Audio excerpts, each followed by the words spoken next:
Another term that I use a lot in lessons is articulation. And articulation basically is the way you apply pressure to the keys to get certain sound effects, I guess is one way to put that. So here's some terms to go over with that. So we have staccato, which means detached and bouncy. That sounds like this.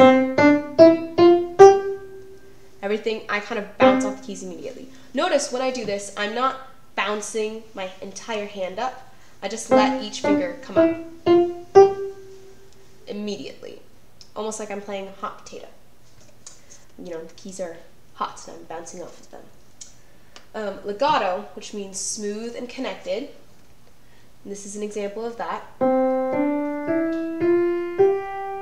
Hear how it's nice and smooth, there's no breaks in the sound. And the way I'm doing that, I'll show you a little bit closer. I don't play the next key until I'm ready to lift that one up. So I don't lift up the previous key until I play the next key. So I'm on this key right now. I press down and lift up at the same time.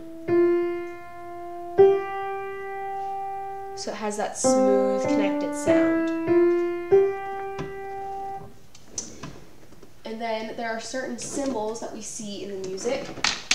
And I've just kind of drawn a little mini version. Obviously they'll look different when you see them on the staff.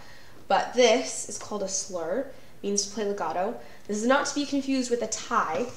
They both are these little curvy lines that you see over or under the notes, depending on where they are in the staff.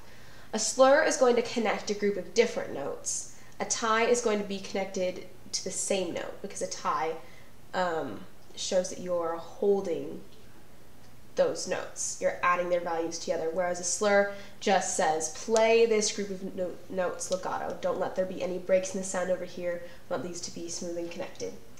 And then a staccato dot, again, this can be above or below the notes depending on whether their stems go up or down, where they are in the staff. And that just means to play staccato. That's pretty straightforward.